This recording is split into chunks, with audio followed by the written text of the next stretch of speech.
I mean, your first book was a huge success, and this all kind of was about the 4 pillars of life. And if you get all of those things in order, then you can live a happier and healthier life. Sounds easy, right? It does sound easy. What are they? Well, in terms of stress, I think there's 4 key areas in life where, you know, the modern world where we face stress. I think it's technology, I think our relationships, what we do with our body. There's all kinds of things, but also what our purpose is. You know, do we have a reason to get up each morning? Because I think that's a key thing which we're not talking about enough. Yeah, and it does seem... do you think it's because we just leave such busy lives? Because it's funny, we were talking about this morning in the jungle. As you switched off and were just in nature... I felt so good, really calm, and everything was, you know, fine. And then when I went back home, the first night we were back in our home in Palm Springs, in the middle of the night, I woke up just feeling kind of stressy, and I had to open all the doors to let, in blunt terms, the inside into the house, the air, just the outside in, sorry. No, well, I hear that all the time in my practice as a GP, that you know, stress is affecting every aspect of our life.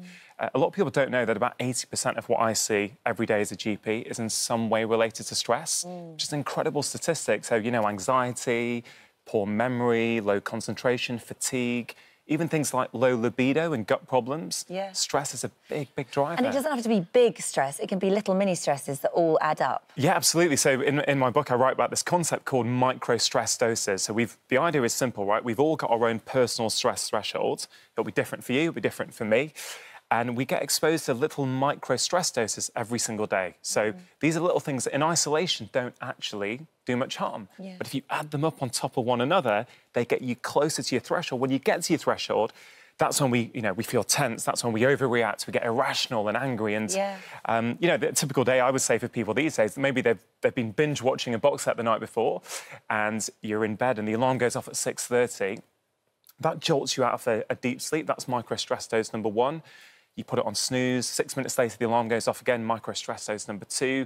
Then you think, oh, I really need to get up now. You look at the phone and you see, oh, 4 work emails, I'm not done. You know, micro-stress dose number 3, and it builds. And if you have had 10 or 15 of these micro-stress doses before you leave the house, you're much closer to that threshold, so you're going to overreact. See, you know, having been away and been, you know, taken away from everything and been in the jungle, I would say to everybody, and I firmly believe this, go back and do a camping trip. Go do something that takes you away. Leave your phone, get everything out of the way. Go stay in a tent with your loved one and just be a bit more with nature. But you know that actually just being in nature de-stresses you. So taking a walk. Taking a walk in some sort of green setting, if you can, or even looking at a tree, that immediately lowers the hormone cortisol, which is just stress response hormone. It's just incredible. It ain't that difficult. You've got some hacks for us this morning. So first of all, you say change your mornings. Yeah, I think, you know, having some sort of morning routine, I think, is critical. And I've got the busiest of my patients doing a little hack in the morning, and it can be anything. It could be 10 minutes where you do some, you know, you do some meditation, for example. You could listen to some music.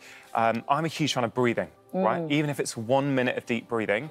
You up for trying something? Yes. Sure. Yeah, so the breath I use with my patients is the 3-4-5 breath. Okay. So basically, you breathe in for 3. Through your nose or mouth?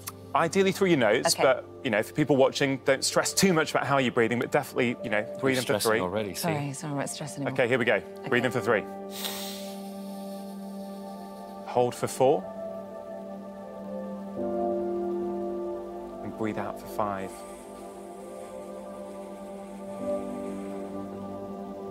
I mean, how do you feel after? I mean, it does immediately change. It changes you. I don't know, it's ridiculous and it's simple and it seems a bit bonkers, but it does. Yeah. I've got some of the most stressy patients in my practice doing that every morning while their kettle's boiling. And, you know, anytime your out-breath is longer than your in-breath, you activate the relaxation part of your nervous system and switch off the stress one. So it's a simple tip that people can do. So if you're saying to do that in the morning, you also say change your mornings. How do you change the morning? Well, a morning routine can have many components. You know, I think it should have some sort of mindfulness, some sort of movement, and some kind of mindset. But breathing can form one part of that. You know, a little bit of movement can be a great thing as well. The point is, if you get up in the morning and the first thing you do is pick up your phone and look on social media or look at your email, you are in reactive mode all day long. And actually, for some of us, we never recover from that. And that's kind of why my second tip is actually do nothing. Right? And what I mean by that is, every little bit of downtime in life now, we've sucked up with our phones. You know, you're waiting in line in a coffee shop. We don't get bored very often, do we? We don't get bored, but actually when you get bored, it's good. A part of your brain goes into overdrive, which helps you solve problems and helps you be more creative. So what about doing something you love? Because that's another tip. Something you love. So many of my patients actually are so busy doing what they need to do, they forget about what they love to do. And actually, we know that regularly doing things that you love makes you more resilient to stress. But at the same time, actually, if you're chronically exposed to stress, it's harder to experience pleasure in everyday things. And a lot of people isolate themselves, so do you think it's important to get out, be with friends, to do things with friends? Hey, absolutely, no question at all. I mean, a lot of people don't realise that being lonely is a huge stressor on the body. Being lonely is as harmful as smoking 15 cigarettes a day. Really? Yeah.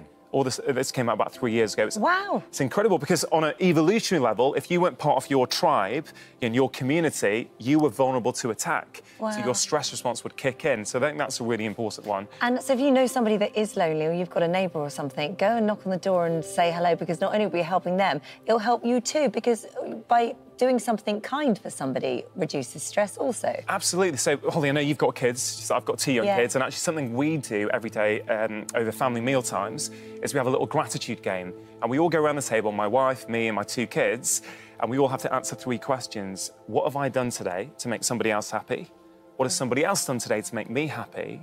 And what have I learnt today? And it's so simple, but if I come into dinner, you know, I'm back late from work and the kids have been at after-school club or whatever, and everything's quite stressy, it changes the dynamics straight away. And it's a good way of connecting with everybody. Beautiful way of connecting, and I think lack of connection is a big problem these days, for sure. And at the dinner table, my rule is no phones, no technology. Now, you say to take a break from technology. And, for sure. It's not easy. It's not easy. Look, it's not about saying tech is bad. Tech is brilliant, but we've got to make sure we don't overuse it. Now, these are, in fact, let me show you, these are some blue light blocking glasses. So I get, in the evening, many of us actually, we love our technology. So what you can do to reduce how much it's impacting you and how much blue light you're getting, which will affect your sleep, is wear these blue blocking glasses. So do you want to try those?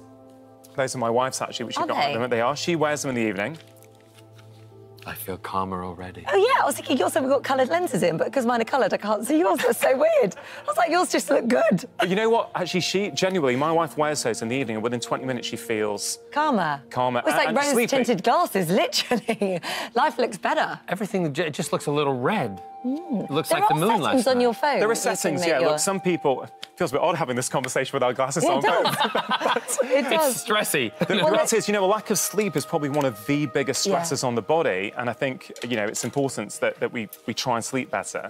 Thank you very much. It's always really interesting speaking to you. This is the book here, The Stress Solution, the 4 steps to reset your body, mind, relationships and purpose. And thank you very much. Thank you for having me. Thank you. I'm going to take the deep breaths. Yes, do.